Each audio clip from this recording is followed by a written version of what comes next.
might have heard of being wary of the madmen roaming the streets that can drag you into the abyss. But you also might have rarely felt alarm within the confines of your inner circle, your friends, and especially your own family members.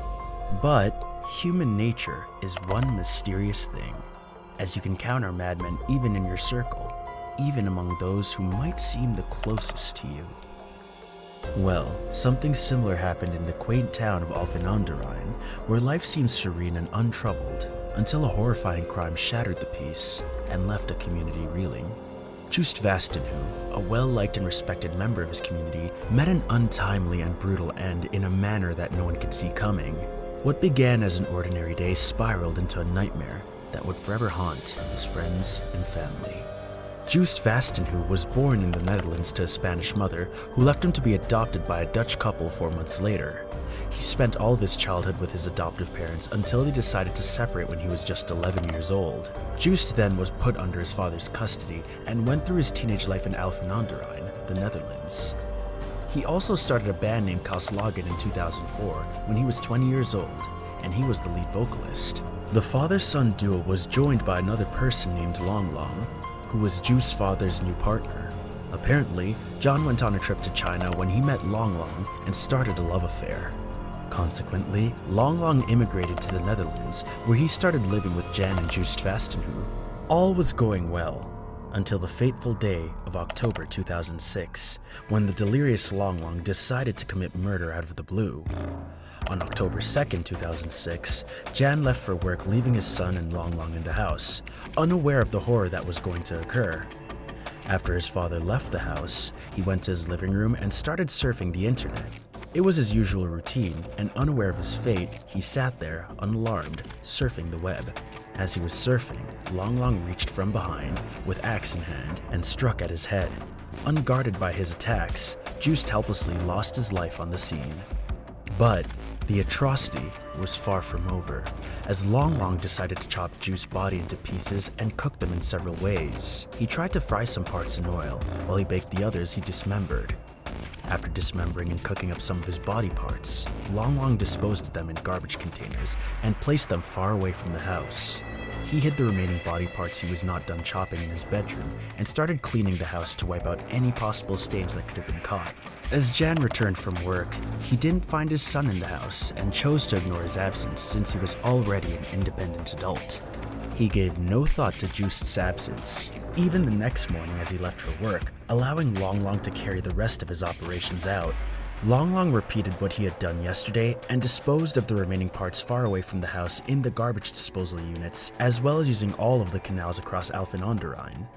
However, things started getting a little serious when Jan took notice of Joost's constant absence and started getting worried about him. He reported his son missing to the police, and the police got on the case pretty quickly. They launched a large-scale investigation and also checked out every nook and cranny of the house on Magerhorst Street near the Herrenhof shopping center and found bloodstains that were later determined to belong to Joost. The Dutch police's constant efforts soon bore fruit, as they were able to narrow down their suspicions to only one person, Long Long. Consequently, the police arrested Long Long just a few days after the murder based on suspicion and interrogated him for more than 100 hours. He was kept at the Peterbaan Centrum in Utrecht for 7 weeks, and he finally confessed to his crime in March 2007, claiming that it was done for spiritual reasons and to settle a debt from a past life. Upon further interrogation, Long Long revealed that he had received an order from his master 4 days before the murder. They had known each other for 5 centuries, and Long Long had to pay his old debt to his master, so he ended up murdering Joost, who he thought was not a wrong or bad person.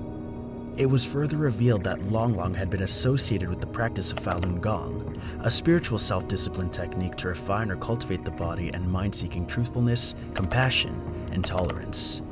This technique was strictly banned in China by the government in 1999, as they thought of it as a dangerous cult that misaligned with the communist ideology. However, this brutal murder was still unexplainable until Long Long pointed out that he had baked and burned the remains of Joost just to expel the evil spirit from his body. The clinicians at the Peterbaan Center described him as schizophrenic and paranoid and regarded him as mentally unstable. Jan, on the other hand, who had been terrified of the way his son was murdered, believed that Long Long only killed Joost because of his ideals that clashed with the teachings of Falun Gong.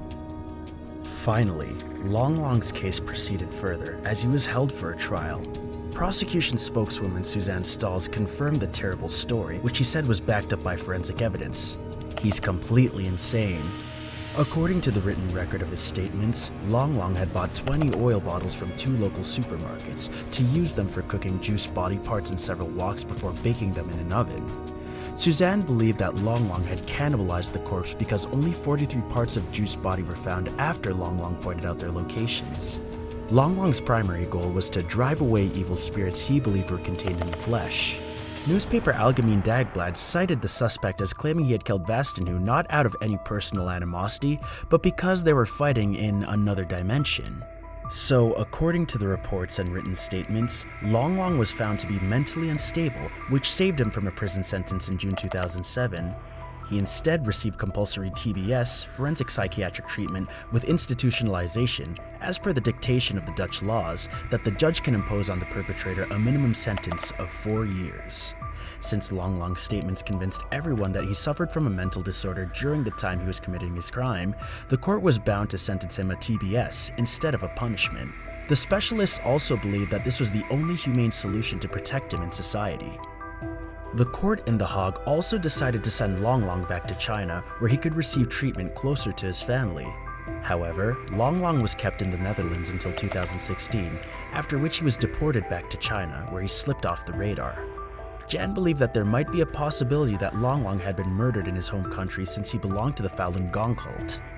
Falun Gong is a taboo cult in China, and the state has taken immense measures to completely wipe this cult out.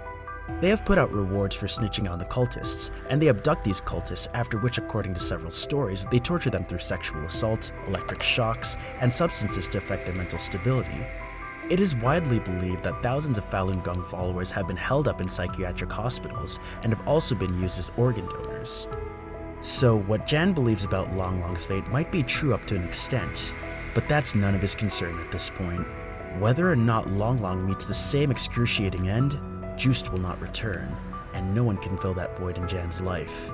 He even gave up finding the rest of his body parts, as it served as a painful reminder of him, a memory he did not want to keep while moving on with his life. Alas, the tragic case of Joost Vastenhou and the senselessness of his death is one such example that highlights the fragility of life and the dark corners of human nature. Joost's brutal murder continues to echo through the community he left behind.